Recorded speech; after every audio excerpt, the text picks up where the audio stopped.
dinalangang asawa ko sa bahay ang nanay niya. Na pinaghihinala ang may dementia. Nung pinaiinom ko siyang gamot, bigla niyang hinulok sa kamay ko ang isang bangkart at bumulong. Hindi ko siya anak.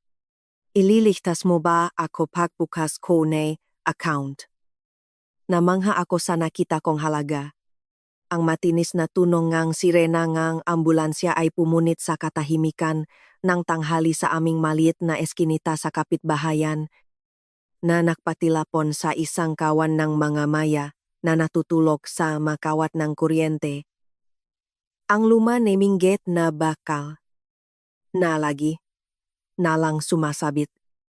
Ay bumukas ng may nakakabinging ingay matapos itong itulak ng malakas. Nasa gitna ngang bakuran si Rodrigo. Ang asawa ko. Aktibo, siyang naumamano. Basang-basang ngang pawis ang likot ng kanyang damit. Ngunit ang kanyang mukha ay nakniningning na may kakaibang saya. Halos lanyat. Ginagabayan niya ang mga rescuer na nakdadala ng stretcher sa lupngang bahay at patuloy na daldal ng daldal. Guys, dahan-dahan lang. Mahina ang nanay ko. Dahan-dahan sa mahagdan. Huwag ninyong yayukyugin. Ganon. Mas kaliwa pa. Konti pa. Ang mga kapitbahay na babae ay sumisilip ng may kuryosidad sa ibabaw ng mga pader. Nagbubulungan at pinupur si Rodriguito. Isang napaka-dedicated na anak. Sabi nila. Sa panahon ngayon, bihira nang makahanap ng isang lalaki na handang iuwi ang sariling inang paralyzed. Kadalasang ipinapadalang lahat sa home for the aged para lang mawala ang pasanin. Sabi nila, ang swerte ko raw na may ganitong asawa. Nakasandal ako sa hambangang pinto, nakikinig sa mga papuring iyon. At ang puso ko ay balisa at nag-aalala. Parang dapat akong masaya at ipinagmamalaki.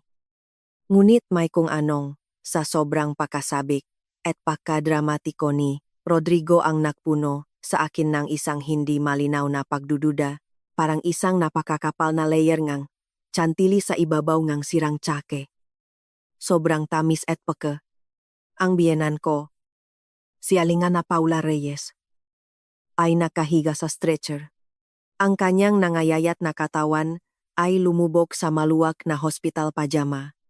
Ang puting buhok ay gusot at nakakalat sa unan. Ang mukha, na dati, ay may autoridad at seryoso.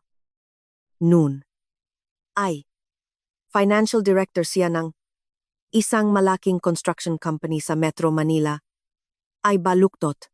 Ang mga dilat na mata ay nakatingin sa kisame ng walang buhay. Sa sulok ngang labi niya na hindi niya may sara. Umagos ang labi. Sabi nga doktor matinding stroke. Paralysis ng katawan.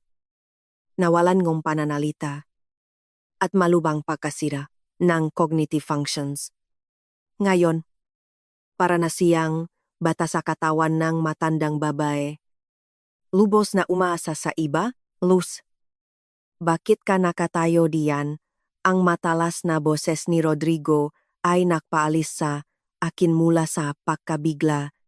Pumunta ka't ihanda ang kwarto para kay mama. Maglagay ka ang malambot na unan. Bilisan mo. Nagmamadali akong pumunta sa kwarto sa ground floor. Na inihanda ni Rodrigo ng buong sigasik sa manakaraang araw. Ang pinakamalawak at pinakamaliwanag na kwarto sa bahay ay ngayon ay amoy antiseptic at sariwang pintura. Ngunit ang lamig na bumalot sa akin ay hindi dahil sa kalagayan ng biyenan ko, kundi dahil sa nakita kong 4 na security camera na nakakabit sa mga sulok ng kwarto. Ang kanilang pulang ilaw ay kumukurap ng walang tigil. Parang mga matang demonyo na nakbabantay sa bawat galaw ko. Bakit ang daming kamera, tanong ko? Nung inilagay na ni Rodrigo at ng mga rescuer si Aling Ana Paula sa kama para mamonitor ang kaluzugan ni Mama 24/7, sagot ni Rodrigo ng walang pakialam. Pinupunasan ang pawis gamit ang likot ng kanyang kamay. Naktatrabaho tayo buong araw. At kung may mangyari sa kanya, naka-connect yan sa cellphone ko. Makikita ko anytime. Huwag kang masyadong magduda. Nasa siglo na tayo. Ang paliwanag ay tila lohikal. Ngunit sa tingin ni Rodrigo, habang tinitingnan niya ang makuhang kamera sa smartphone, mayroon siyang malamig na uhaw sa kontrol. Hindi niya tinitiknan ang kanyang ina bilang isang may sakit na nangangailangan ng pangangalaga, kundi bilang isang mahalagang bagay na kailangan protektahan mula sa mga magnanakaw ng gabing iyon. Matapos umalis ang lahat ng kamag-anak at bisita, ang bahay ay nilukop ngang isang mapang-api na katahimikan. Nagpresenta si Rodrigo na magbantay sa tabi ng ina. Sabi niya gusto niyang gampanan ang tungkulin bilang anak. Sa unang gabi, nakahiga ako sa itaas. Hindi makatulog. Ang imahe nga, dilat at takot na mata ang biyenan ko ay gumagambala sa akin. Sa kanyang mamata, may isang bagay na hindi mukhang pakalito sa isip. Naktatago itong malalim. Pangunahing takot, bandang alas, 2 madaling araw. Pinababa akong uhaw sa kusina. Pakdang ko sa kwarto ni Aling Ana Paula. Nakita kong bahagyang nakabukas ang pinto. Mula sa siwang, lumalabas ang isang dilaw at mahinang ilaw mula sa lampara. Gusto kong pumasok, pero natigilan ako nang marinig ang bulong ni Rodrigo.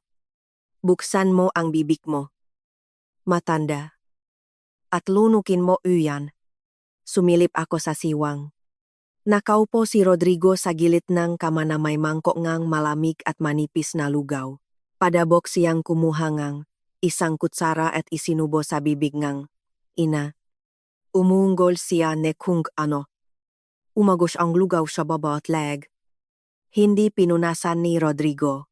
Sa halip, sa isa pang daliri. Mariin niyang pinindot ang isang punto sa ilalim ngang ilong niya. Minasahin ng walang awa. Tama na ang pagpapanggap. Huwag mo na akong pahirapan pa. Ano ang tinago mo magsalita ka? Hindi kita dinala dito para maging yaya. Huwag kang makunwari. Bulong niya sa pagitan ng kanyang mangipin. Ang kanyang boses ay kabaliktaran ng mapagmahal na tono na ipinakita niya kaninang umaga sa harap ng lahat. Napaurong si Aling Ana Paula. Ang kanyang kaliwang kamay, na may kaunting galaw pa, ay mahinang kumilos. Na parang sinusubukang itulak ang kanyang anak. Ngunit wala na siyang lakas kaysa sa isang kuting. Ngumiti si Rodrigo nang may pagamak. Yumuko hanggang sa tainga niya at may binulong. Hindi ko narinig. Ngunit nakita kong napuno ngang luha ang mga mata ngang biyenan ko. Ang kamay ni Rodrigo ay dumulas sa ilalim ngang kumot at kinurot ang paralitikong kamay niya. Nakita kong nanginig siya. Nakakaramdam pa ba siyang sakit o ang sakit ay sobrang tindi na tumagos sa buto na lampasan ang mga sirang nerbiyos. Ang puso ko ay mabilis na tumibok. Gusto kong tumakbo papasok. Sumiga. Ngunit ang aking mabinti ay parang nakaugat sa malamig na sahig. Sa unang pagkakataon, sa 5 taon ng kasal. Nakaramdam ako ngang takot sa sarili kong asawa, ang kanyang anino sa dingding. Malaki at baluktot. Ay, tinakpan ang maliit na figurang biyenan ko. Parang isang mandaragit na nakikipaglaro sa isang pagod na biktima, umatras ako ng paunti-unti. Sinusubukang gumawa ng pinakamaliit na ingay. Pagbalik ko sa kwarto ko, nakumot ako hanggang sa ulo. Ngunit nanginginig pa rin ako. Ang lamig ay nakmumula sa baluktot na katotohanan na nasaksihan ko. Hindi dinala ni Rodrigo ang kanyang ina para alagaan siya. Dinala niya ito para maningil nege utang. Ngunit anong utang pinansyal o emosyonal na alala ko ang mga araw bago ang stroke. Si Aling Ana Paula ay isang babaeng may matibay na kalooban, ang financial pillar ng buong pamilya. Mayroon siyang pera. Maraming pera na naipon mula pa nung panahon ng real estate at stock market nung 90s. Ngunit kilala siya sa pagiging demanding at pagdududa. Ang relasyon niya kay Rodrigo ay hindi naging tahimik. Lagi siyang tinitingnan ng may pakadismaya. Minsan nang may lantat na lamig. At si Rodrigo, na sumasang-ayon sa lahat sa harap niya. Sa likod ay patuloy na nagrereklamo sa pagiging kuripot niya. At ngayon, na siya ay nakaratay, mahusay niyang ginampanan ang papel ngang mapakmahal na anak. Isang kumpletong palabas. At ako ay isang aksidenteng manonood na sumilip sa maruruming behind the scenes, kinabukasan. Maagang nagising si Rodrigo na parang walang nangyari. Naghanda nega almusal. Sumisipong ang isang melodiya. Mahal ko. Kumuha akong isa pang araw na leave sa trabaho, ngayon para ilipat ang health plan ni mama. Pagkatapos trabaho, dumaan ka sa botika at bumiling isang kahon ng adult diapers. Hasapaktingin ko sa kanyang hiti. Nakaramdam akong kilabot. Tumango ako. Sinusubukang maging natural. Oh, siyempre. Siguro nag-iisa kang naghihirap dito. Maaga akong babalik para tumulong. Paglabas niyang bahay. Bumaksak sa akin ang sinak na araw. Ngunit sa loop ay kasing dilim ngang langit bago ang bagyo. Alam kong natapos na ang tahimik na mga araw sa pamilyang ito. Sa ilalim ng tila normalidad ay may malakas na undercurrent. At ako, gusto ko man o hindi, ay hinila ng werpo 3 araw pagkatapos. Bumuhos ang malakas na ulan sa Manila. Umulan mula tanghali hanggang gabi. Ginagawang baha ang aming kaye. Dumadagundong ang kulok sa bubong. Nilalamon ang lahat ng tunong muhay sa lupngang bahay. Si Rodrigo. Galing sa inuman kasama ang mga business partners. Ay tulog na tulog. Nakakalat ang mabraso at bint. Amoy alak siya at nasusuka ako. Hilik siya ng malakas. Walang pakialam. Parang bata o parang isang taong walang konsensya. 12:00 ng hating gabi, pabalik-balik ako sa kama.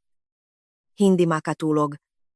Ang imahengang biyenan ko na nag-iisa sa baba ay hindi maalis sa isip ko. Sinabi ni Rodrigo na binigyan siya ang pampatulog para mas malalim ang tulog niya. Anunit sinasabi ng aking intuisyon na may mali. Maingat akong bumitaw sa yakap niya. Isinuot ang aking bathrobe at bumaba ng ponti-unti. Ang ilaw mula sa mga street lamp ay sumisilip sa mga siwang ngang kurtina. Gumagawa nga kakaibang pattern sa sahig. Sa kwarto ni Aling Ana Paula ay madilim. Tanging ang pulang, ilaw lang, mga kamera ang kumukurap. Natakot akong sindihan ang ilaw. Baka magising si Rodrigo at tingnan ang cellphone niya. Naramdaman ko ang aking daan patungo sa kama. Ang ilong ko ay inatake ng halo-halong amoy ng katandaan. Langis ng chamfor at halumigmig. Si Aling Ana Paula ay walang galaw. Mahina at putol-putol ang kanyang pahinga. Hinawakan ko ang kanyang no. Malamigito. Sa takot. Hinila ko ang kumot hanggang salik niya. Mama. Bulong ko. Bigla. Isang malamig na kamay ang humawak sa pulso ko ng may lakas ng bakal. Ang presor ay sobrang tindi na tumagos. Ang mga kuko sa balat ko, halos sumigaw ako. Ngunit sa tamang oras, ay tinakpan ko ang bibig kong kamay. Si Aling Ana Paula pala. Sa dilim. Ang kanyang mga mata ay dilat na dilat at nagliliyap na may buhay na apoy. Wala nang anumang senyales ng ulap na narinig ko sa lahat ng maaraw na iyon. Ang tingin ay malinaw, matalas, at puno desperadong pakiusap. Hindi siya makapagsalita. Ang kanyang baluktot na bibig ay kumikibot lang. Ang kanyang kanang kamay. Ang parehong kamay na idineklarang mga doktor na ganap na paralisado ay humawak sa aking kamay. Hinihila ito ng malakas patungo sa kanyang sariling dibdib. Natigilan ako sa gula. Ang kamay niya ay hindi pala paralisado sa pamamagitan ng superhuman na pagsisikap. Isinilit ni Aling Ana Paula sa bulsangang aking bathrobe ang isang malamig, metaliko, at solidong bagay. At pagkatapos ay isang maliit na lukot na pirasong papel. Lahat ay nangyari sa isang iglap nang may desisyon. At pagkatapos ay binitawan niya ang aking kamay. Ang kanyang mga mata ay nanlabo. Ang kanyang katawan ay nagsimulang manginig sa makombulsyon at lumabas ang bula sa bibig sa mismong sandaling iyon. Narinig ang mabibigat na yabak mula sa itaas. Sino ang nasa baba? Dumating ang antok. Ngunit, mazalertong gitanong ni Rodrigo. Halos, huminto ang puso ko. Isinilit ko ang mga bagay nang malalim sa bulsa ko at nangingini na nagpanggap na tinutulungan ang biyenan ko. Ako to, Rodrigo. Sabi ko ng sadyang malakas. Nawalan ng balanse dahil sa takot. Parang nahihirapan si Mama. Nakukonvulsa siya. Biglang pumasok si Rodrigo sa kwarto. Sinisindihan ang switch. Nasaktan ang aking nga mata sa matinding ilaw. Tiningnan niya ang kanyang ina na nakpipilipit sa makombulsyon. Pagkatapos ay tinitigan niya ako ng may hinala. Ano ang ginagawa mo dito sa ganitong oras? Gusto kong uminom ng tubig? Narinig kong umungol si Mama at pumasok ako para tingnan. Tapos nagsimula ang kumbulsyon. Naglabas si Rodrigo ang isang tuyong tawa. Lumapit sa kama nang walang ipinapakitang anumang pag-aalala. Padabok na itinaas ang kanyang mga talukap ng mata gamit ang kanyang hinlalaki. Pagkatapos ay mahina niyang sinampal ang pisngi nito. Nag-iinarte na naman. Kahapon lang. Sabi nga ang doktor, stable ang kondisyon. Bumaling siya sa akin. Ang kanyang mukha ay punong pagod. Pumunta ka sa kwarto mo. Ako na ang bahala.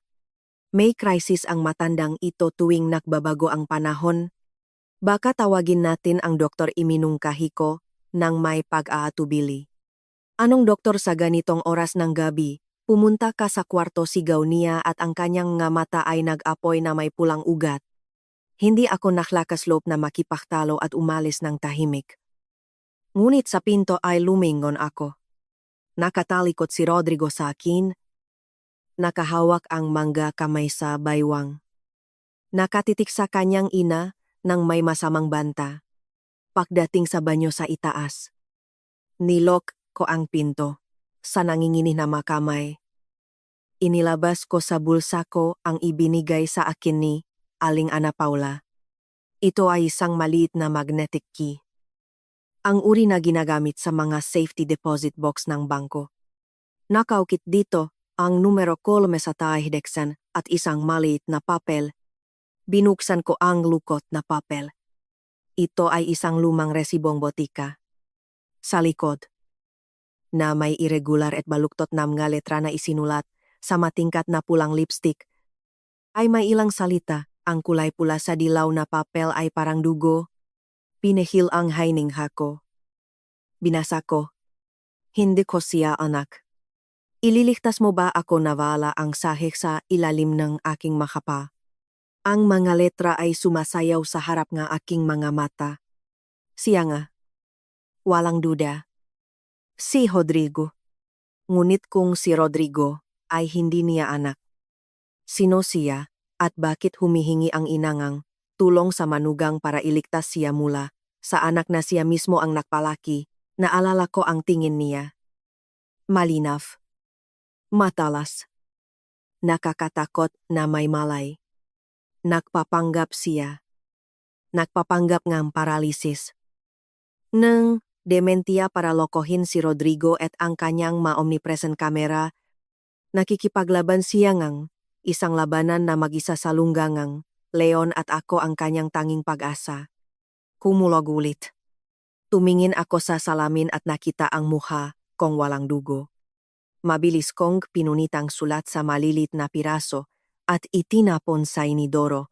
Dinala ang tubig ang pulang mga letra na parang dugo. Ngunit hindi nito nahugasan ang takot na humawak sa aking lalamunan. Ang susi ay itinago ko ng malalim sa ilalim ng brako. Mula sa baba, narinig ko ang mahinang pakmumura ni Rodrigo na may halong mahinang ungol ng ina. Ang gabing iyon ay magiging walang katapusan. At alam kong mula sa sandaling iyon, wala nang babalikan. Kailangan kong malaman ang katotohanan na nakatago sa likod ngang susi na iyon. Bago isa katuparan ng asawa ko. Nakasama ko sa higaan. Ang kanyang madilim na plano. Kinabukasan, mas maaga akong nagising kaysa sa karaniwan. Ang aking mukha, pagod at walang tulog, ay maingat na tinakpan ng makapal na layer ng makeup. Kailangan kong kumilos. Gayang dati, mas masigla pangga para hindi maginala, si Rodrigo, mahal ko. Hihingi ako ngang magang break sa trabaho ngayon. Gusto kong kumuha ne herbal tea para kay mama. Sabi ko, inaayos ang kurbata niya at sinusubukang maging kasing, mapakmahal hanggat maari. Ang pagkakonfal sa kahapon ay talahang natakot ako. May isang kaibigan ang nagrekomenda ngang isang magandang herbalista. Si Rodrigo. Abala sa pagpapalit ng mensahe sa cellphone. Ay hindi man lang itinaas ang kanyang ulo. Si, kailangan mo bang pera may ipon ako? Huwag kang mag-alala. Nang marinig niyang hindi na niya kailangan gumastos. Bahagyang nakahinga si Rodrigo. Bumulong ang kung ano. Kinuha ang kanyang folder at umalis nang hindi nakakalimutan na sumigaw mula sa pinto. Subukan mong bumalik ng mas maaga para makapaglutong tanghalian. May kaibigan akong dadating ngayon para pag-usapan ang tungkol sa isang lupain. Kaya umayos ka. Hapakaalis na kotse niya sa kanto. Niloko ko ang gate at tumawag. Neng Uber diretso. Sa Central Branch ng BDO. Ang logo sa susi ay tukma sa bangko. Sa daan. Ang puso ko ay mabilis na tumibok sa bawat tawag mula sa hindi kilalang numero. Mariin kong hinawakan ang bag. Kung saan nakalagay ang General Power of Attorney na ginawa ngang biyenan ko sa pangalan ko 2 taon na ang nakakaraan noong panahong iyon. Sinabi niya matanda na ako. Wala akong pinagkakatiwalaan maliban sa iyo. Si Rodrigo ay sugarol at tamad. Ang pagbibigay ng para sa kanya ay parang pagbibigay ng manok sa lobo para bantayan. Ingatan mo ang papel na ito para sa anumang emergency. Kung inisip ko noon na siya ay nag-exaggerate. Sino ang magsasabi na ang manipis na piraso, ang papel na iyon ay magiging aking anting-anting. Ang susi para malutas ang misteryo. Sa bangko. Ipinaliwanag ko na gusto kong i-access ang isang individual safety deposit box. Maingat akong tiningnan nung teller. Pagkatapos ay sinuri ang procuration na kinilala sa notaryo. Kinumpirma ang lakda.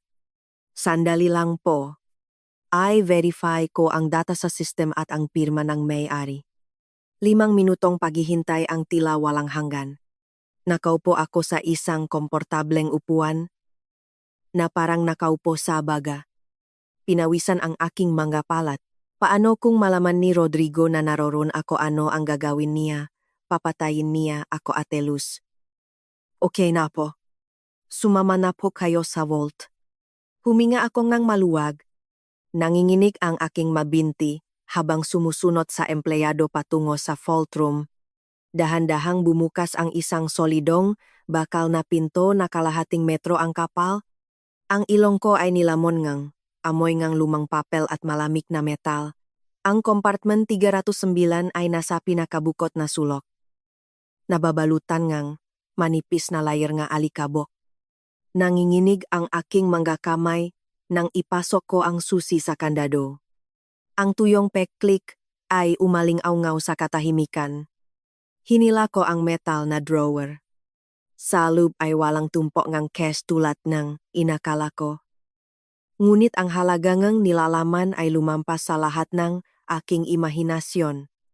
Sa ibabaw ay isang paketeng mastok ng malalaking kumpanya at mga resibo ngang deposito ngang ginto para sa kustodial. Mabilis akong nakalkula sa isip. 1 milyon. Arse. 35 milyong piso. Ang napakalaking halaga ay nagpatigil sa akin. Kailangan kong sumandal sa mesa para hindi bumaksak. Hindi nakapagtataka na sobrang obses si Rodrigo na makuha ang manangang kanyang ina. Sa perang ito, hindi lang niya mababayaran ang lahat ng kanyang utang sa sugal at cryptocurrency, kundi mabubuhay din ng maluho kasama ang kanyang kabit habang buhay. Sa ilalim ngang na dokumentong pinansyal ay isang lumang at naninilaw na folder. Sa tuktok na pahina ay isang birth certificate mula sa isang maternity hospital sa Cebu. May petsang katulad ng petsangang kapanganakan ni Rodrigo.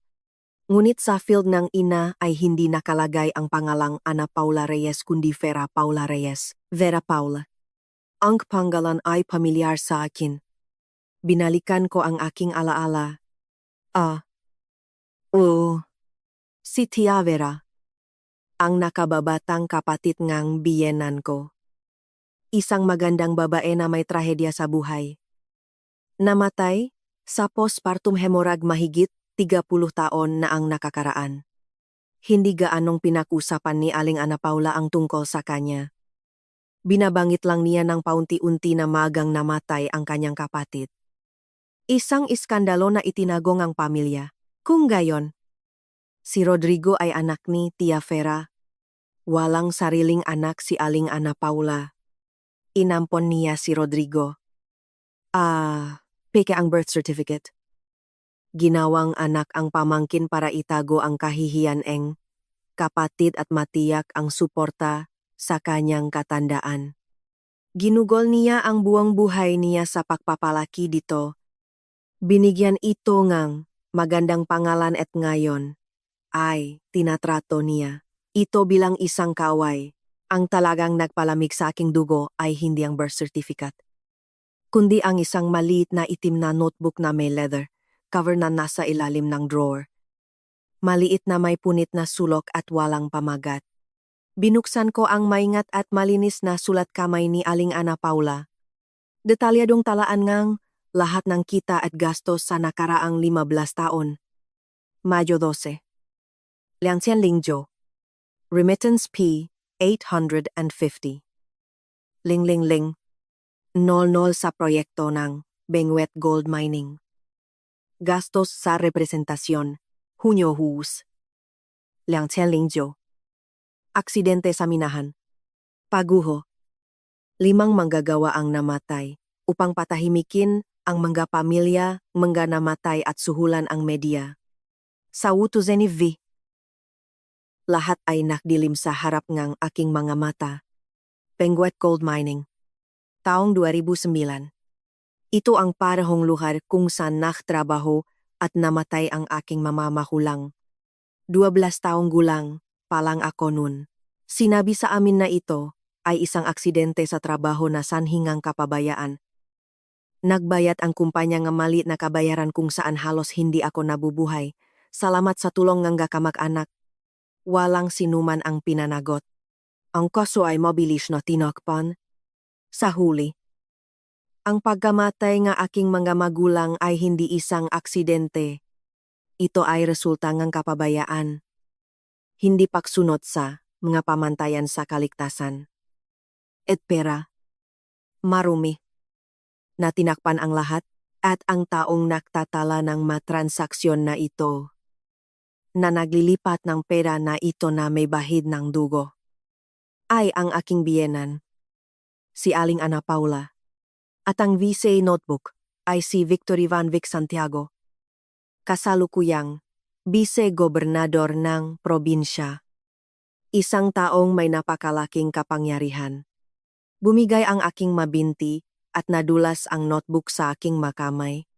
Ang pagduduwal at galit ay umakyat sa aking lalamunan. Nakita ko na ako'y namumuhay kasama ang kaway. Tinawag kong mama ang isang babay na, sa hindi direktang paraan, ay may kasalanan sa pagkamatay nga aking mga magulang. Hindi lamang siya ang nakpalaki nga halimaw na si Rodrigo, kundi siya mismo ay nakatataho na makanakakatakot na lihim. Nabahira ng dugong nga inosenteng tao. Ngunit pagkatapos ay naalala ko ang kanyang mapakiusap na tingin noong gabing iyon. Hindi ko siya anak. Ililigtas mo ba ako? Bakit niya ibinigay sa akin ang susi? Sa akin mismo, alam niyang bubuksan ko ang vault. Babasahin ang notebook. Gusto ba niya akong iligtas siya? O gusto niyang gamitin ang notebook para bilhin ang isang tahimik na katandaan? O ito ba ay isang huling pagsisisi? Ang biglang pagring ng cellphone sa aking bag ay nagpatigil sa aking naguguluhang isip. Sa screen, mahal ko. Huminga akong malalim. Sinusubukang kumalma. Kinuha ko ang notebook. Isinilit lahat sa bag. Hindi ko ito pwedeng iwanan doon. Kailangan kong dalhin ang mga ebidensya na ito. Hello, nakikinig ako. Ang boses ko ay lumabas na malamig. Ngunit si Rodrigo sa kabilang linya ay hindi napansin. Nasaan ka dumating na ang bisita? Bumili kang isang kahon ng beer sa daan. Bilisan mo. Pinatay niya ang tawag. Tiningnan ko ang blankong screen at naisip siya. Rodrigo, gusto mong maglaro? Makikipaglaro ako sa iyo. At sa iyo rin. Aling Ana Paula, marami pa tayong pag-usapan. Umalis ako sa bangko sa ilalim nga matinding sikat ng araw na may pakiramdam na kakalabas lang mula sa impyerno para kaagad na pumasok sa isa pang mas malupit sa lubngang sarili kong bahay. Bumalik ako sa bahay na may isang kahon ng malamig na beer sa aking mga kamay. Ngunit may apoy sa aking kaluluwa. Ang itim na notebook at ang tumpok ng na dokumentong pinansyal ay mabigat sa aking bag na parang bomba na may timer. Itinago ko ang lahat sa ilalim ng aking aparador. Sa ilalim ng ilang layer ng makakapal na damit ng taglami. Mula sa baba, narinig ang makasihaw, mga baso na nagbabanggaan, at ang lasing na tawa ni Rodrigo at ng kanyang makaibigan. Pinag-uusapan nila ang mga lupain, cryptocurrency, at pagkatapos ay binago ang paksa sa mga babae. Narinig kong nakmamayabang si Rodrigo. Easy lang. Huwag kang mag-alala. Malapit na akong lumangoy sa pera. Ang matandang nanay ko ay isang kuripot na nakakainggit. Ngunit kung saan siya pupunta, hindi niya madadala ang lahat. At ang natitira ay akin. Kinilabutan ako. Para sa kanya. Ang ina ay isa lamang gold mine. Wala nang iba. Kinagabihan. Umalis ang mga bisita. Bumalik ang bahay sa isang mapang-api na kapaligiran. Lasing na lasing si Rodrigo. Ang kanyang mukha ay lila. Ang kanyang mga mata ay nangingitim. Napakilos. Pumunta siya sa kwarto ng ina. Tumakbo ako sa likod niya. Matanda. Gumising ka na, mariing ginising ni Rodrigo si Aling Ana Paula sa balikat. Nanginig siya at dumilat. Nang makita siya, napaurong siya. Sa kanyang mamata, isang matinding takot. Inilabas ni Rodrigo ang cellphone niya sa bulsa. Sinindihan ang screen at inilagay sa harap ng mukhang ina. Tingnan mo dito. Diretso dito. Nakatayo ako sa pinto. Pinipigil ang aking hininga. Naintindihan ko ang kanyang balak. Gusto niyang gamitin ang biometric authentication sa pamamagitan ng facial recognition para maglipat ng pera mula sa kanyang account. Ayon sa bagong patakaran, ang matransfer na higit sa ₱1 milyon ay nangangailangan ng facial scan. Agad-agad na kailangan ni Rodrigo ngang pera para bayaran ang kanyang utang sa Maloan Shark. Bukas ang deadline. Idilat mo ang mga matang, yan huwag kang maksinungaling tulog. Hindi sigaw ni Rodrigo.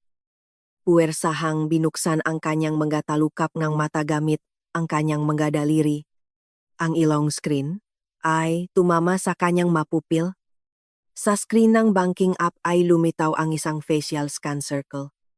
Pakihanda ang mukha. Pakipihit sa kaliwa. Pakizumile. Pihit sa kaliwa. Sinasabi ko sa iyo ungol ni Rodrigo. Hindi sumunod si Aling Ana Paula. Nanginginig siya. Umaagos ang laway sa kanyang bibig. Bigla. Umikot ang kanyang mga mata. Ipinakita ang puting bahagi. At nagsimula siyang manghinig sa isang atake na parang epilepsy. Bumulong ang cellphone ni Rodrigo at lumabas ang isang pulang karatula. Autentikasyon na bigo. Hindi nakilala ang buhay na mukha. Pakisubukan muli. Buiset muda ni Rodrigo. Maring sinuntok ang kutson. Nagloloko ka ba sa akin? Hindi siya sumuko at sinimulan muli ang procedure. Sa pagkataong ito, ay umupo siya, diretso sa kama, at kinabik ang ulo ni Aling Ana Paula sa pagitan ng kanyang matuhod. Na parang isang fise. Tsinginan mo dito. Nakita ko ang puting bula na lumabas sa bibig ni Aling Ana Paula. Ang buong katawan ay nanginig sa kakilakilabot na kombulsyon. Ginagampanan niya ang isang desperado at namamatay na papel upang protektahan ang pera. O sa halip, upang hindi ibigay ito sa anak na bastardo. Rodrigo, ano ang ginagawa mo na kokonvulse siya? Hindi ko na kinaya at itinulak ko ang sarili ko sa pagitan nila. Marahas akong itinulak ni Rodrigo. Tumama ako sa kabinet ng gamot. Manahimik ka, wala kang alam. Nagpapanggap lang siya alam ko lahat ng trik niya. Sinubukan niyang muli na pilitin si Aling Ana Paula na tumingin sa cellphone. Ngunit sa pagkakataong ito, ay mariin niyang ipinikit ang kanyang mga mata at ipinako ang kanyang mangipin nang napakatindi kaya't umagos ang dugo sa kanyang labi. Nair, muli ang ep. Tatlong magkasunod na nabigong pagtatangka at ang biometric transfer function ay nablok ng 24 oras. Nababali si Rodrigo sa galit. Nahanda siyang ihagis ang cellphone sa sahig. Ngunit sa huling sandali ay pinigil niya ang sarili. Sa halip, kinuha niya ang baso ng tubig mula sa bedside table at inihagis ito ng buong lakas sa dingding. Kumalat ang basak na salamin sa buong kwarto. Gusto mong makipag-away sa akin, tingnan natin kung gaano katagal mo kayang tiisin. Tumadyo si Rodrigo. Hingal na hingal. Ining na nanginan ng may malalim na put. Pagkatapos ay itinuro ang daliri sa akin. Linisin mo ang lahat ngang ito dito. At huwag mo siyang bigyan ngang kahit isang butil ngang pakain. O isang pata ngang tubig. Tingnan natin kung paano siya magbubukas nga mga mata dahil sa gutom. Pagkasabi nito, binaksak niya ang pinto at umalis. Iniwan ang aking ina sa kwarto na puno na galit. Tumakbo ako sa kanya. Pinunasan ang dugo sa kanyang labi. Idinilat niya ang kanyang mamata at tiningnan ako. Ang tingin ay pagod. Ngunit desidido. Halos hindi siya kumikilos na parang sinasabi, okay lang ako. Naintindihan ko na nagsimula pa lang ang digmang. Ito at si Rodrigo ay na corner. Ang isang sugatang hayop ay kayang gawin ang pinakamalaking kalupitan. Kinabukasan, ang kapaligiran ng bahay ay tensyonado. Parang lubit na malapit ng maputol. Nasa mesa si Rodrigo. Nagsisindi ne sigarilyo sunod-sunod. Umapaw ang ashtray sa makaupos. patuloy na nagvibrate ang cellphone. Nang makita ang numero no creditor, tinanggihan niya ang tawag at binaliktad ang aparato. Nilagyan ko siyang isang platong mainit na sabaw. Sinusubukang manatiling kalmado. Kahit na ang puso ko ay mabilis na tumibok, kailangan kong gumawa ng isang bagay upang palamigin ang kanyang ulo. Makakuhang kahit kaunting oras para sa akin at kay mama. Kumain ka? Umuusok po. Kailangan kong sabihin sa iyo ang isang bagay. Umupo ako sa harap niya. Naglabas si Rodrigo ng usok. Ano kung tungkol sa pera? Huwag ka nang magsimula. Humihinga ako ng malalim at kinuha sa bag ang printout ng resulta ng ultrasound na ginawa sa akin ng kaibigan ko na nagtatrabaho sa isang pribadong klinika. Kagabi, inilagay ko ang papel sa mesa at itinulak sa kanya. Tiningnan niya ito ng saglit. Pagkatapos ay kinuha ang papel. Dumilat ang kanyang mga mata. Napatitik siya sa itim at puting larawan. Malabo ng isang embryo at ang resulta. Pagbubuntis sa 6 na linggo. Positive ang fatal heartbeat. Ano ito, nanginginig ang boses ni Rodrigo. Nahulog ang sigarilyo sa kanyang madaliri. Buntis ako. Rodrigo, makakaroon tayo ng anak. Tumingin ako diretso sa kanyang mga mata. Naglalabas, ngiti, na halo-halong saya at pag-aalala. Nagpunta ako sa doktor kahapon. Sabi nila may maliit na bantangang pagkalaglag. Kailangan kong magpahinga pa at iwasan ang stress. Gusto ko sanang sabihin kahapon. Pero sobrang lasing ka. Nakatulala si Rodrigo na parang tinamaan ngang kidlat. Ang balita ay ganap na hindi inaasahan at tumama sa pinaka-vulnerable na punto. Siya ay nag-isang anak. Bagaman ampon, ang pressure mula sa mga kamag-anak para sa isang tagapagmana ay napakalaki.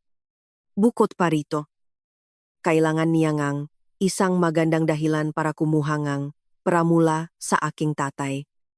Na nakatira sa probinsyang Iloilo.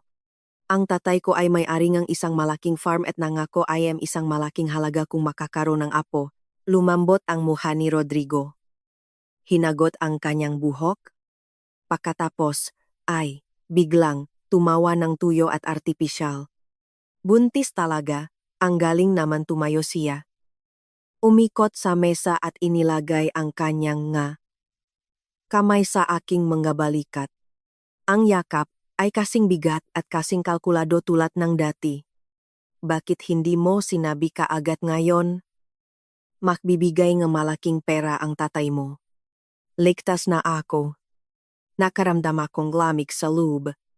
Hindi niya inisip ang anak, kundi ang pera lang. Mahal ko. Maliit pa ang sanggol. Huwag mong gawin ang anumang masama para sa kanya para hindi niya kailanganing bayaran ang iyong mga pagkakamali. Trato mo si mama ng mas mabuti.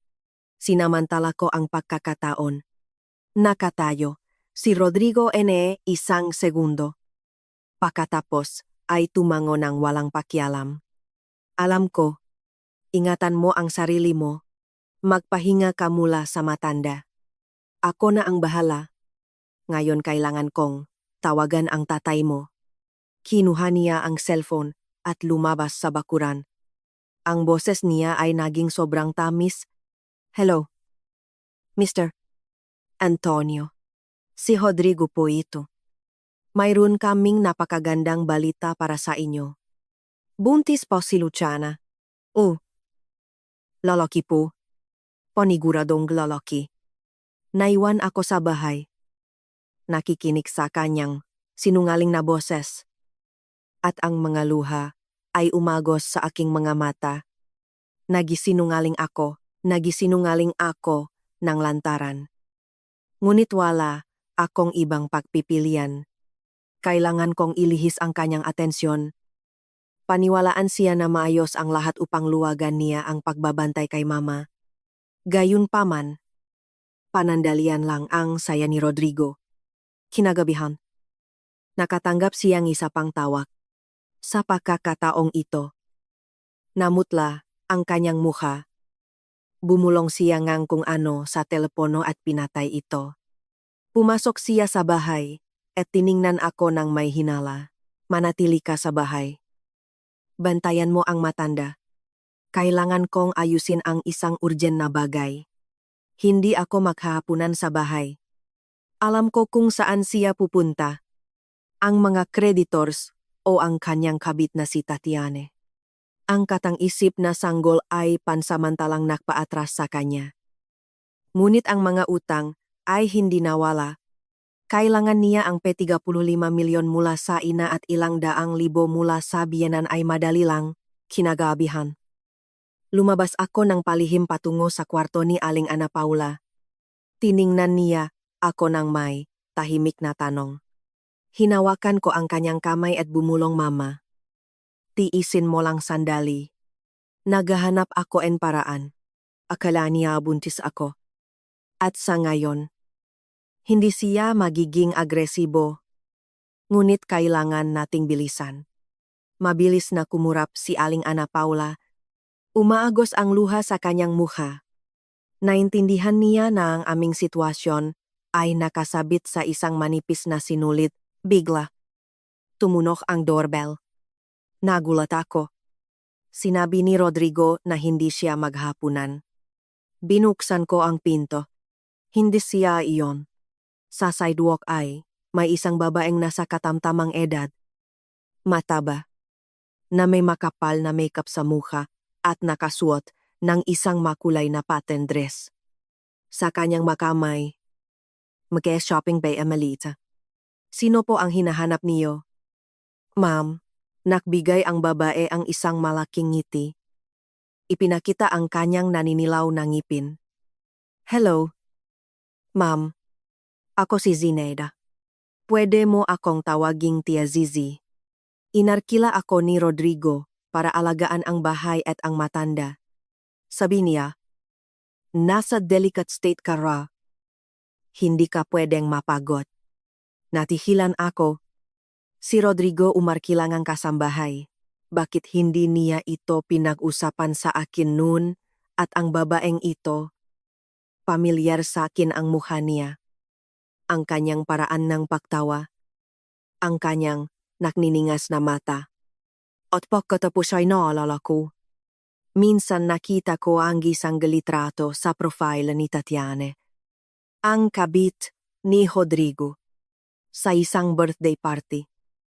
Kasama niya ang isang babae at ang caption ay nakalagay kasama ang aking minamahal na tita.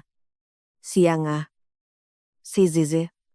Dinala ni Rodrigo sa lupngang bahay ang kamag-anak ngang kanyang kabit. Infiltrate niya ang isang espiya para bantayan ako at ang aking ina 24,7. Ang aking pagpapanggap ngang pagbubuntis. Hindi ko sinasadya na binigyan siya nga perpektong dahilan para sa mapanlinlang na galaw na ito. Kaya papasukin mo ako. Sobra na ang paghihirap ko. Pumasok si Tia Zizi ng walang permiso. Itinulak ako sa gilid na parang siya ang may-ari ng bahay. Tinitigan ko siya. Hawak ang doorknob.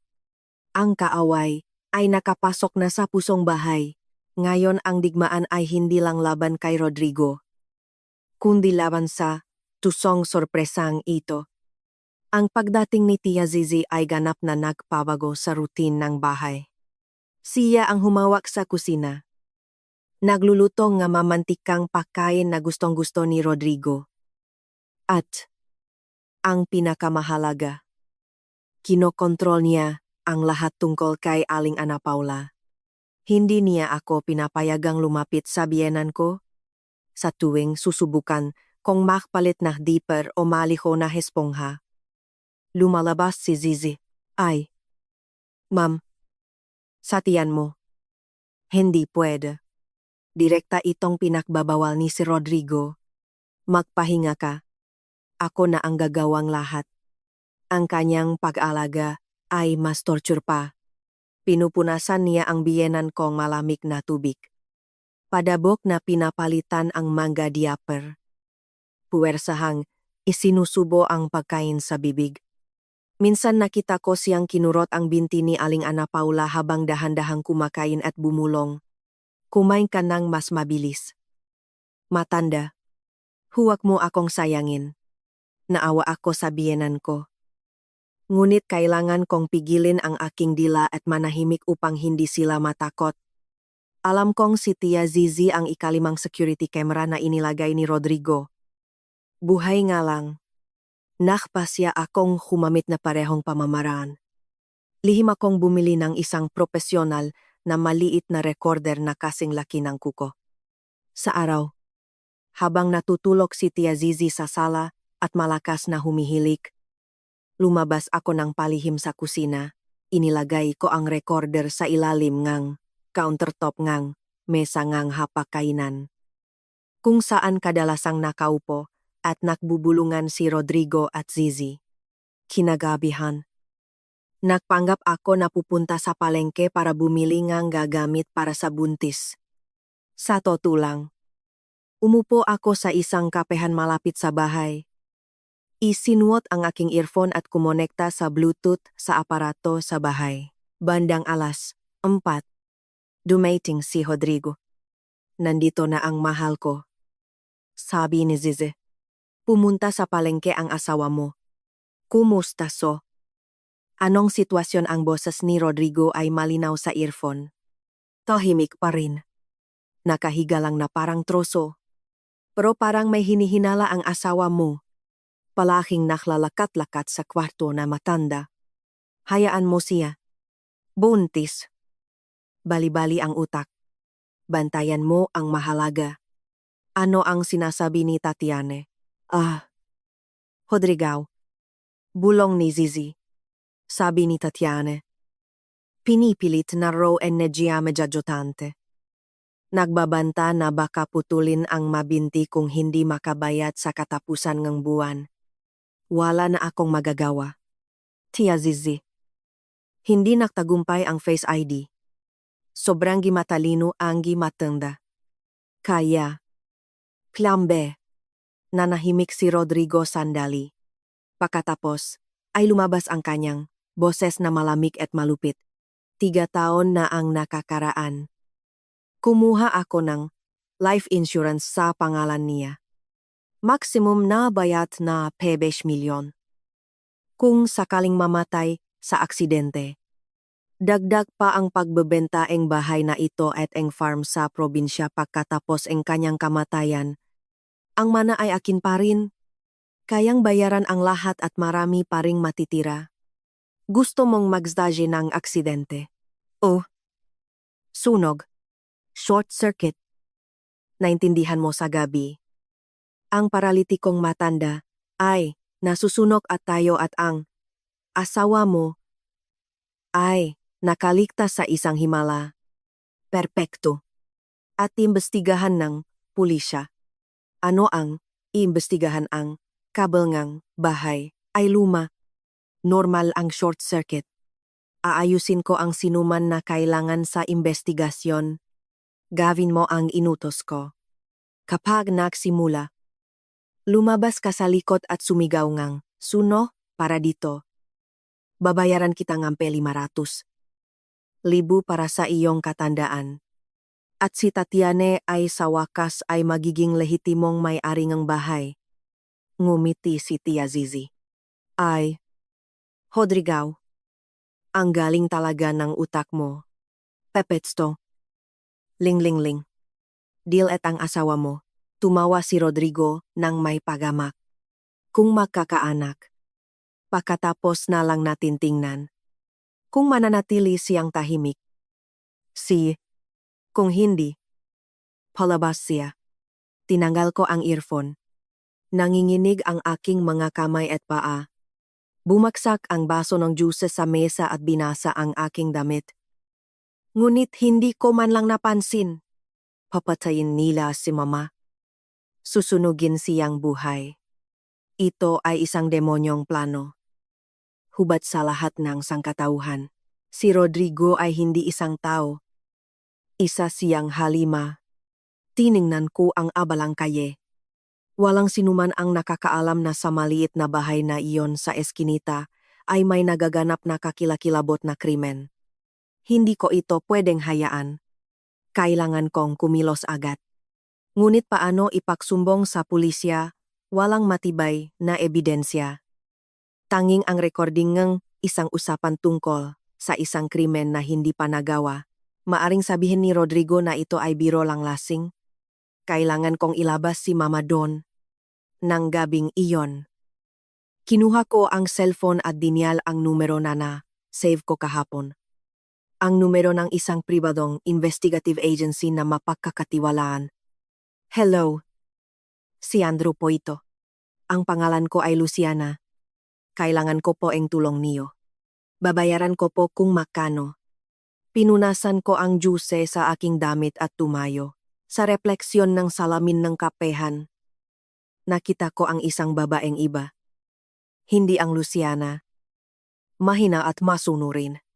Sa kanyang mga mata. Nagliliyab ang apoy nege determinasyon. Ililigtas ko si Mama at ipapabayat ko sa mga bastardo na iyon ang bawat masamang pag-isip na naisip nila. Bumalik ako sa bahay ng dilim na may pakiramdam na naglalakat sa isang tali sa ibabawong bangin. Una akong umakyat sa kwarto ko. Nagdahilan ng pagod para iwasan si Tia Zize. Kailangan kong ayusin ang aking mga inisip at planuhin ang pagtakas ng gabing iyon. Pinupunasan ni Tia Zize ang sahig na pasilyo sa itaas. Nang makita ako, tiningnan niya ako ng pailalim at bumulong ng matamis. Dumating ka na. Ma'am, nasa mesa na ang hapunan. Kumain ka na bago lumamig. Pagod ako. Kakain ako mamaya. Sagot ko ng matalim at sinarado ang sarili ko sa banyo. Ngunit nakakamali ako. Isang fatal na pagkakamali. Nanakmula sa isang maliit na kapabayaan. Sa pagtatagong maga na kompromisong bagay kaninang umaga. Naiwan ko ang blister pack ng birth control pills na nakabalot sa karton ng toilet paper sa cabinet ng shared bathroom. Kung saan naglilinis si Tia Zizi. Nang lumabas ako, nakasandal na si Rodrigo sa pinto kwarto. Sa kamay, ang blister pack ng kay piloas na bugas ne. Ang mukha niya ay itim na parang gabi. Ang kanyang mga mata ay nagliliyap sa galit. Ano ito unggol niya? Itinutulak ang blister pack sa mukha ko. Uminto ang puso ko. Rodrigo, saan mo ito nahanap? Nagtatanong ako. Ano ito sigaw niya? Nanagpanginginig sa mga pada. Sabi mo buntis ka. Buntis uminom kang birth control umatras ako at malakas na tumama sa gilid ni vanity table. Sinubukan kong mag-imbento ang dahilan. Ngunit sa harap ng patunay na iyon. Walang silbi ang anumang kasinungalingan.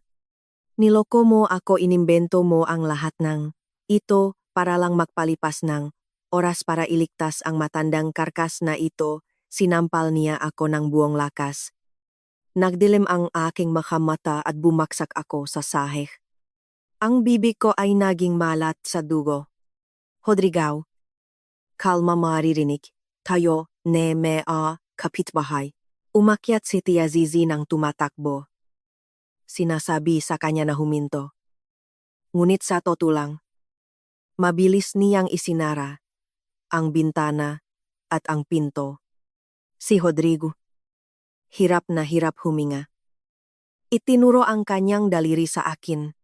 Okay, kaya hindi ko na kailangang magpanggap. Masyado kang maraming alam. Ngayong gabi, ikaw at ang matanda ay pupunta sa parehong lugar. Tiningnan ko siya ng may takot. Wala nang natitirang tao sa kanya. Isara mo siya sa banyo, utos niya kay Zizi. At bumaba ka at bantayan mo ang matanda. Tumango si Tia Zizi at kinalatkat ako sa banyo na konektado sa kwarto. Lumaban ako ng buong lakas. Ngunit ano ang magagawa ko laban sa dalawa? Bumaksak ang pinto. Umikot ang susi sa labas. Bukas palabasin Niyo ako tulong pinaloko ang pinto at sumigaw sa desperasyon. Magsisisigaw ka ng todo may bagyo mamaya, walang makakarinig sa iyo dumating ang kanyang tawang demonyo. Dumulas ako sa malamig na sahig ng banyo. Nawala na ang lahat. Lahat ng masamang plano. Nakulong dito. Ang nanay ay naiwan sa baba. At ngayong gabi, lalamunin na, apoy na, kamatayan ang lahat. Sa labas, nagsimula ang mahinang ulan. Nakaupo ako sa dilim na sinusubukang bumalik sa aking sarili. Walang silbi ang maluha. Kailangan kong lumabas. Kailangan kong iligtas si mama. Sinuri ko ang masikip na banyo. Ang pinto ay solid. Ang kandado ay matibay. Ang tanging labasan ay isang maliit na bintana sa ilalim ng kisame. Inilagay ko ang plastic stool sa ibabaw ng inidoro. Umakyat ako. Ang bintana ay gawa sa manipis na aluminyo na slats na may screen ng lamok. Kung tatanggalin ko ang mga slats, kakayanin kong makadaan. Ngunit wala akong screwdriver. Sinuri ko ang bawat sulok. Toothpaste. Sipilyo. Tuwalya. Walang matulis. Pagkatapos, ang aking tingin ay napatpat sa labaha ni Rodrigo na naiwan sa estante. Tumalon ako dito na parang isang life raft. Tinanggal ko ang talim. Sinira ang isang piraso ngang matigas na plastic handle upang gumawa ngang matulis na gilid. Umakyat ako muli at sinimulang pilitin ang bintana. Sa pamamagitan ng talim, pinutol ko ang silikone. Sa pamamagitan ng plastic fragment, ginamit ko ang maslats. Ang dugo mula sa aking mapinutol na daliri ay nahalo sa dumi. Ngunit hindi ko naramdaman ang sakit. Nasa harap ko ang walang galaw na imahe ni mama. Kailangan kong bilisan. Sa lupang 14 minuto. Bumigay ang huling slot. Pinunit ko ang screen. Sa harap ko ay isang masikip na butas. Ngunit kayang dumaan. Ang malamig na hangin at ang patak ng ulan ay tumama sa aking mukha. Sa matinding kahirapan, isiniksik ko ang aking sarili sa makitit na butas. Ang matatalim na kilida na aluminyo ay punit ang aking damit at balat. Kinagat ko ang aking labi upang hindi sumigaw sa sakit. Sa wakas, ay nakita ko ang sarili ko sa balkonahe nga ikalawang palapa. Mula doon, tiningnan ko ang ibaba. Sa bakuran ay ang SUV ni Rodrigo na may bukas na trunk. Siya at si Tia Zizi ay kinalatkat ang isang mabigat na bagay na nakabalot sa isang kumot at inihagisalup. Si Mama pala, hindi susunugin ni Rodrigo ang bahay. Nagbago siya ngang plano sa huling sandali. Marahil sa takot na ang isang sunok sa isang mataong lugar ay makatawag ng masyadong maraming atensyon. Nagpasya siyang dalhin ang kanyang ina sa ibang lugar upang itapon siya. Umatras ako sa likod ng isang paso. Isinara ni Rodrigo ang trunk at sinabi kay Zizi, manatili ka dito. Bantayan mo ang asawa ko. Hayaan mo siyang nakakulong sa banyo hanggang bukas. Dadalhin ko ang matenda sa farm at i-stage ang isang aksidente sa kalsada na bundok. Malinis. Mag-ingat ka. Paalam ni Zizi kay Rodrigo. Pumasok si Rodrigo sa kotse at inistar ang makina. Dahan-dahang lumabas ang sasakyan sa gate at nawala sa maulan na gabi. Hinintay ko siyang mawala sa paningin at bumaba sa balkonahe sa pamamagitan ng tubong ang tubig. Buti na lang nilamon ng ingay ng ulan at kulog ang aking mga tunog. Si Tia Azize. Sigurado na nakakulong ako. Tahimik na nanonood ONK telebisyon sa sala. Sa likuran ng bakuran ay ang aking lumang motorsiklo.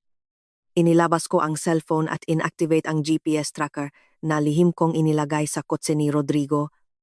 Ang pulang tuldok sa mapa ay nagsimulang gumalaw patungo sa highway at pagkatapos ay sa isang state road. Ang direksyon ay hindi sa farm, kundi sa lumang Bankvet gold mining na inabandona at desierto. Agad kong naintindihan ang kanyang plano. Gusto niyang stage ang pakahulong ngang kotse sa isang kwari sa mismong lugar na iyon kung saan 15 taon na ang nakaraan ay namatay ang aking mamagulang. Anong mapait na ironiya. Isinuot ko ang helmet. Inistart ang motor at umarangkada sa gabi. Bumuhos ang ulan ng malakas. Nagmamaneho ako sa madulas na kalsada. Ang aking mga mata ay nakatutok sa pulang tuldok sa screen ng cellphone. Nakakabit sa manibela. Ang distansya sa pagitan namin ay humigit kumulang 5 kilometer. Sa daan, tinawagan ko ang detective na si Andrew. Papunta siya sa Benguet Gold Mining. Dinadala niya ang nanay ko. Pakiusap. Ipaalam sa pulisya para mahuli siya. Bilis natanggap ko ang geolocation. Ipapasa ko na sa police station on duty. Kalma lang. Luciana, huwag kang makrisk. Sobrang delikado siya. Alam ko, pero hindi ko siya kayang hayang saktan si mama. Naputol ang tawag. Isinilid ko ang cellphone sa plastic bag at pinabilis pa. Ang lumang motor ay sumusubok na lumusot sa dingding ng ulan. Bigla. Isang malakas na tunog. Nadulas ang motor. Pumutok ang hulong. Nahbraka ako. Dumulas ang motor sa aspalto at bumagsak ako. Malakas na tumama ang tuhod ko. Nahirapan akong tumayo. Ang gulong sa likod ay malambot. Saan ako makakahanap ngang vulcanizing shop sa gitna ngang wala sa hating gabi? Tiningnan ko ang cellphone. Lumalayo ang pulang tuldok. Sumigaw. Ako sa desperasyon. Sa sandaling iyon, malalakas na ilaw ang bumulak sa akin mula sa likuran. Isang nakakabinging busina. Isang truck ang papalapit. Nang hindi nag-isip, tumakbo ako sa hidna enehe kalsada at kumaway ng desperado. Huminga ang bitrin ng may ingay-ingay mga preno ilang metro mula sa akin. Bali ka ba gusto mong mamatay, sigaw ngang driver. Isang truck driver mula sa taxi. Tumakbo ako sa kanya at kumatok sa bintana. Kuya, pakiusap. Bigyan mo akong rida. Kinitnap ngang asawa ko ang nanay ko. Gusto niyang patayin siya sa minahan. Tulungan mo ako. Pakiusap. Tiningnan ako ng truck driver na gusot ang buhok. Dugwan. Na may mga mata na parang bali. Nagatubili siya ni isang segundo. Pagkatapos, ay tumango ng mariin. Sakay na iniwan ko ang motor sa gilid ng kalsada at umupo sa taxi. Umandar ang bitrin at umarangkada sa gabi. Benguet Gold Mining. Sabi mo delikado ang lugar. Palaging may paguho. Tinawagan mo ba ang pulis, tanong ng truck driver. Lektas na pinaikot ang manibela. Tinawagan ko. Pero natatakot ako na baka hindi sila dumating sa oras. Pakiusap. Bilisan pa.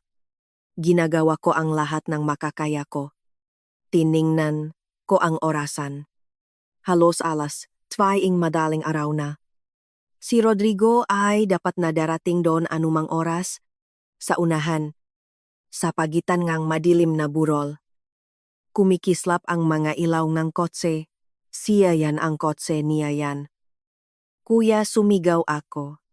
Nagsimula ang isang pahabol ng buhay o kamatayan. Bumagal ang bitrin.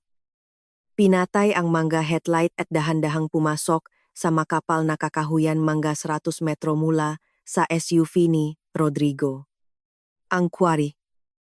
Na nailawan ng mahinang buwan na sumisilip sa pagitan ng maulap.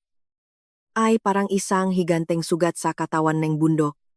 Ang mga vertikal na talampas ay nagtapon na mga itim na anino. Sa ilalim. Sa kalaliman. Umuungol ang isang batis. Manatili ka dito. Lalapit ako. Pakiusap. Manatili kang nakikipag-ugnayan sa pulisya. Bulong ko sa driver. Mag-ingat ka. Anak. Mukhang bali ang taong iyan. kung kailangan. Sumigaw kaadadaan ako sa ibabaw nga truck. Tumango ako. Nagpasalamat at tahimik na lumabas sa taksi. Umusat ako ng palihim sa likod ng malalaking bato patungo sa kotse ni Rodrigo, na nakaparada sa gilid ng bangin. Nasa tabi si Rodrigo. Hinihila mula sa upuan ang isang 5 litro na lata en gasolina. Nanginig ako sa takot. Nakpasya, siyang sunugin siya. Dinikit ko ang aking katawan sa lupa. Sa likod ng isang tambang graba. Mula doon, narinig ko ang kanyang pagbulong. Buiset.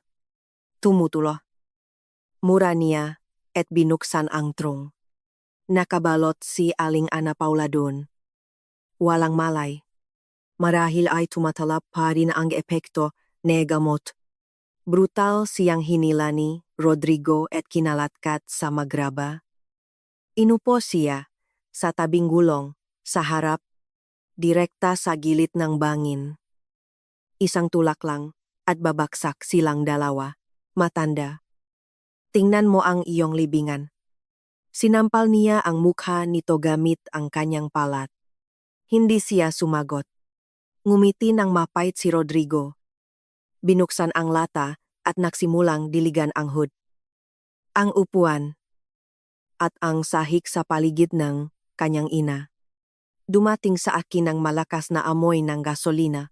Huwag mo akong sisihin. Mayaman ka. Ngunit masyado kang kuripot.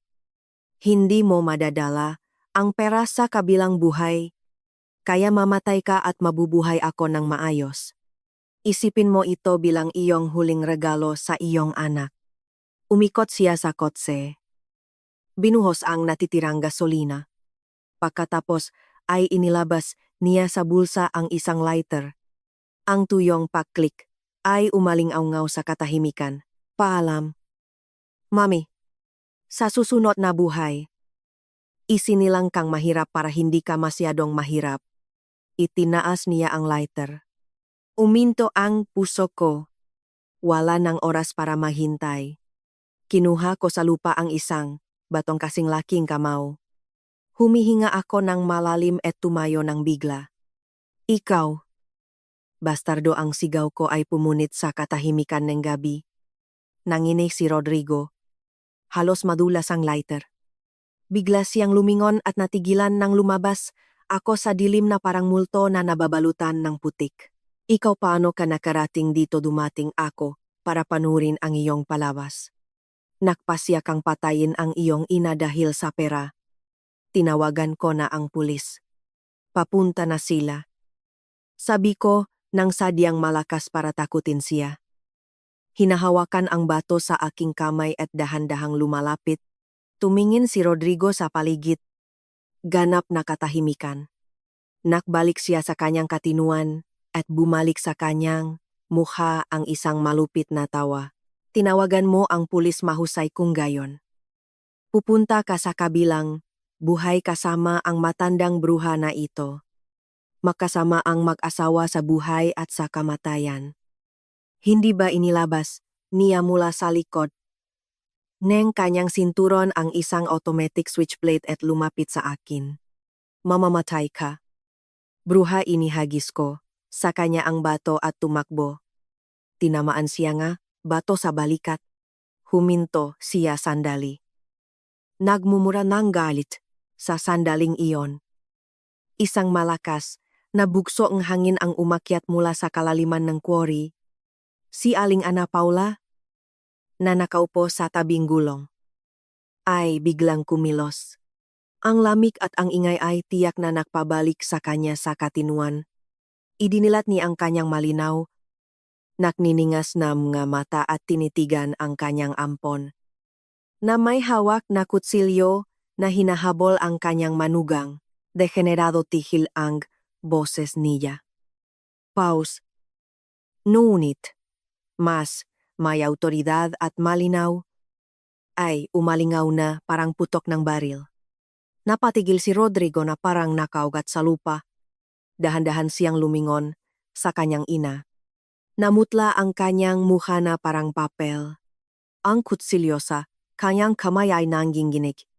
Ikaw nakakapagsalita ka hindi ka pipi sumandal si Aling Ana Paula sa bumper ng kotse. Hirap na hirap siyang tumayo. Payat at mahina siya. Ngunit naglalabas siyang lakas na nagpaatras kay Rodrigo ngang isang hakbang. Hindi ako pipi at hindi ako bingi. Nagpapanggap lang ako para makita kung may natitira pang kamalayan sa iyo. Ngunit nakamali ako. Hindi ka tao. Ikaw ay isang hayop. Itinuro niya siya. Gamit ang nangginginig na kamay. Nakpalaki ako nga sa dibdib ko. Kinuha kita sa isang ampunan. Binigyang kitong okeng opeido. Isang magandang buhay. Itinaho ko ang nakakahiyang nakaraan na iyong ina para makalakat ka ng nakataas ang ulo. At ganito mo ako binabayaran, ano ba ang pinagsasabi mo? Mama, sino ang nanay ko, sabi mo palagi? Ikaw ang tunay kong nanay, sigaw ni Rodrigo. Ngumiti ng mapait si Aling Ana Paula. Ang nanay mo ay si Vera. Ang bunsong kapatid ko. Ipinanganak kaniya sa isang bandido na hinahanap ngang pulisya. Nang mamatay siya. Kinuha kita dahil sa awa. Pineke ko ang mga dokumento. Sa iyong dugo. Ay dumadaloy, ang manangang isang mamamatay tao at isang magnanakaw. Sinubukan kong gumawang isang tao mula doon. Ngunit ang bulok na gene ay naging mas malakas. Bumaksak kay Rodrigo ang katotohanan na parang malamig na tubig. Nanginig siya. Hinawakan ang kanyang ulo. Hindi nagsisinungaling ka, inimbento mo ang lahat ng, ito hindi ako nagsisinungaling. Nasa fault ng bangko ang lahat ng dokumento. Alam ngang asawa mo ang lahat. Binaling ni Rodrigo ang tingin sa akin. Tumango ako. Hindi siya anak ng isang respetadong pamilya. Siya ay bunga ngang isang trahedya. Ang paguhong paniniwala at pagpapahalaga sa sarili ang nakpabaliw sa kanya. Hindi ako naniniwala. Nakaisa kayo laban sa akin. Hindi ako naniniwala papatayin ko kayong dalawa, susunugin ko ang lahat sa isang siga. Tumalon siya kay Aling Ana Paula na may kutsilyo. Sumigaw ako. Ngunit masyado na akong malayo. Pagkatapos, isang putok ngang baril ang umaling awngaw. Tumama ang bala sa binti ni Rodrigo. Bumaksak siya sa sahi. Tumilapon ang kutsilyo. Nakpipilipit siya sa bato. Umungaw sa sakit mula sa kakahuyan. Tumakbo ang truck driver at ilang armadong pulis. Kasama nila ang detective na si Andrew. Pulis huwak kang gumalaw, itaas ang mga kamay, umalingaw-ngaw ang isang boses sa megaphone. Sinubukan pa ring lumaban ni Rodrigo. Ang kanyang mga mata ay umikot sa kabaliwan. Inabot niya ang lighter. Ngunit tumakbo ang isang pulis. Sinipa ang lighter sa bangin at pinilipit ang mga braso ni Rodrigo sa likod. Umalingaw-ngaw ang mga posas, bitawan mo, wala akong ginawa. Kasalanan niya, umuungol si Rodrigo. Nagpipilipit ng walang magawa. Tumakbo ako sa biyenan ko. Si Aling Ana Paula.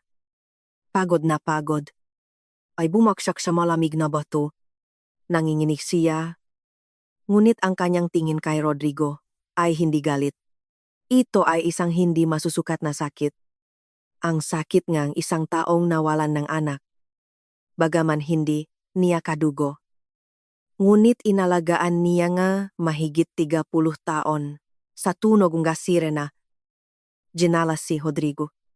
Tinulungan ko si Aling Ana Paula na sumakay sa kotse ang detective. Bago umalis, lumingon siya. Tiningnan ang kotse. Naamoy gasolina pa rin. Sa itim na bangin at huminga ng malalim. Karma. Lahat ito ay karma. Sa ospital, matapos ang isang iniksyon nege pampakalma. Nakatulog si Aling Ana Paula, nanatili ako sa tabi niya. Hawak ang payat na kamay. Ang parehong kamay na minsan ay pumirmang matsekeng suhol. Ngunit nagbigay din sa akin ng susi ang kaligtasan.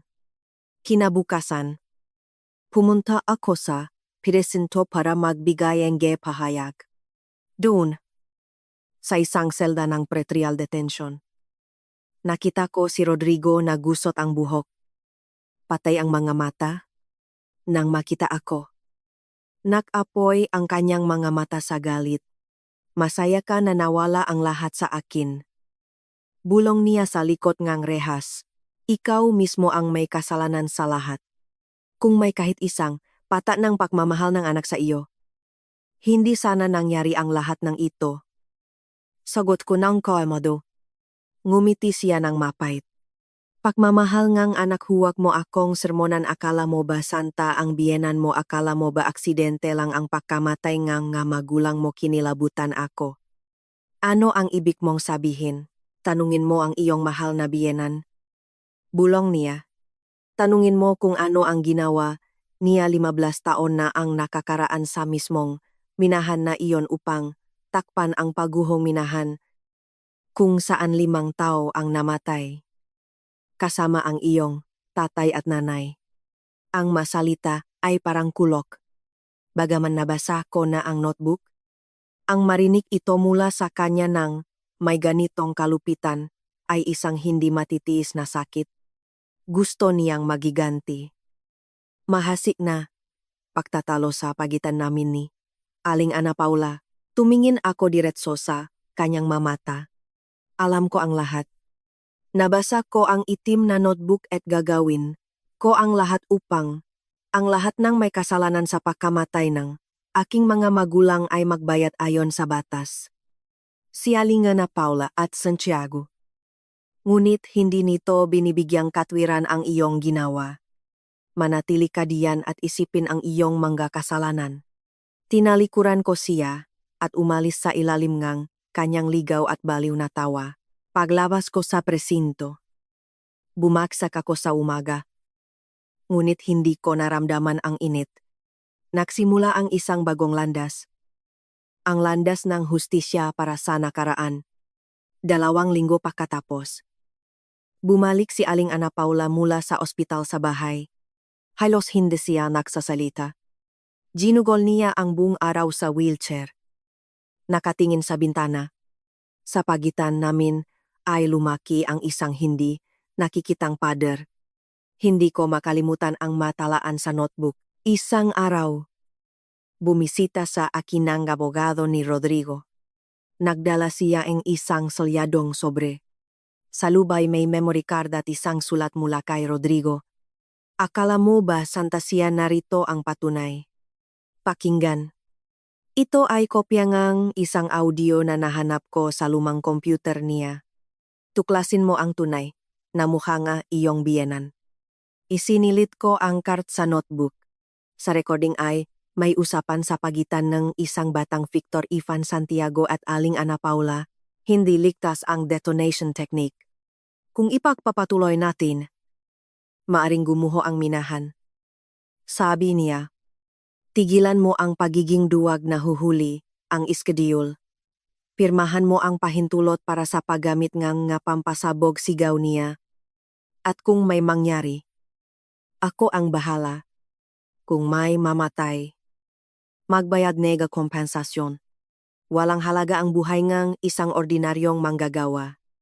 Huwag kang pumirma. At mawawalan kang trabaho. Katahimikan. Pagkatapos. Isang malalim na pahinga ni Aling Ana Paula at ang tunog ngang isang dokumento na pinirmahan. Naputol ang recording. Sunod-sunod na umagos ang luha sa akin. Alam niya. Ngunit natakot siya. Nakipagkasundo siya sa kanyang konsensya. Itinago ni Rodrigo ang recording bilang leverage at ngayon ay ginamit ito para sirain ako. Para galitin ako sa kanya. Bumaba ako na may memory card. Nakita ito ni Aling Ana Paula sa aking kamay at naintindihan niya ang lahat. Hindi siya naktangkang makpaliwanag. Yumuko lang siya at umiyak. May kasalanan ako. Anak, natakot akong mawalan ng trabaho. Natakot akong hindi ko mapalaki si Rodrigo. Ipinagbili ko ang aking konsensya. Sa lahat ng mataon na ito, nakaroon ako ng bangungot. Hindi ako humihingi ng tawad. Kung gusto mo, ibigay mo ako sa pulisya. Ngunit gamitin mo ang recording na ito para arestuhin si Santiago. Siya ang tunay na may kasalanan. Tiningnan ko ang puti at nakayukong babay. Gusto ni Rodrigo na kamuyang ko siya. Ngunit awalang ang naramdaman ko. Biktima rin siya. Hindi ko po kayo ibibigay. Mama, sabi ko, itinatayo siya. Ngunit sasagutin ni Santiago ang lahat. Handa ka bang magpatoto? Handa ako. Sagot niya ng matatak. Kahit nabuhay ko ang kapalit. Sa tulong ng isang investigative journalist. Isinapubliko namin ang kaso. Nagsimulang dumating ang mga banta. Pininturahan ang gate. Binasak ang mga bintana. Ngunit hindi kami umatras. Samantala, sa isang interogasyon, bumigay si Tia Zize. Sinabi niya na hindi lang alaw ni Santiago ang magaplano ni Rodrigo. Kundi inudyukan din niya ito sa krimen upang mas mabilis na makuha ang pera para sa kanyang mga scam ngang korupsyon. Ito ang huling pako sa kanyang kabaong. Pagkatapos ngang 3 buwan, nangyari ang paglilitis. Si Santiago ay nahatulan ng habambuhay na pagkakakulong. Si Aling Ana Paula, 5 taon na may suspensyon ng parusa. Isinasaalang-alang ang edad, kalagayan ng kalusugan, at kooperasyon sa investigasyon. Si Rodrigo, 20 taon, sa isang maximum security prison. Nang siya ay dinala palabas na korte. Tumakbo si Tatiana sa kanya na may dalang sanggol. Rodrigo, paano na tayo ngayon mag-iwan ka man lang ng kahit ano para sa anak mo? Tiningnan siya ni Rodrigo na puno NG pag-asa. Pagkatapos ay siya amin. Ngunit handa ako. Lumapit ako at inabo sa kanya ang medical report. Tatiana, tama na ang drama. Hindi anak ni Rodrigo ang batang ito. Narito ang kanyang medical record. Komplikasyon nege beke, nong bata pa siya. Siya ay baok. Hinawakan ni Rodrigo ang dokumento gamit ang nanginginih na mga kamay. Tiningnan si Tatiana na may takot at desperasyon. Nagsinungaling ka sa akin. Tatiana, napagtanto niya na ang lahat ay nabunyak. Ngumiti siya ng mapanlinlang. Nagsinungaling ako. So ano akala mo ba? Sobrang irresistible, kakungwalang. Pero nanay mo, hindi kita gugustuhin kahit libre. Tinalikuran niya ako at umalis. Iniwan si Rodrigo na umungol na parang sugatang hayop. Nawala ang lahat. Ang kalayaan. Ang ina. Ang asawa. At maging ang ilusyon ng pagkakaroon ng anak. Ito ang pinakamalubhang parusa na umiiral. Pagkatapos ng 1 taon. Ipinagbili ko ang bahay sa Manila at lahat ng ari-arian. Ang bahaging pera ay ibinigay sa mapamilya nga manamatay na manggagawa. Sa natitira, ako at si Aling Ana Paula ay nagtatak ng Instituto Kamalayan at Pagkakaisa. Isang institusyon para sa suporta ngang nga ulila at pamilya. Nabiktima ngang nga aksidente sa trabaho. Lumipat kami sa isang maliit na bahay sa paanan ng bundok Makiling. Ang hangin ay malinis at payapa.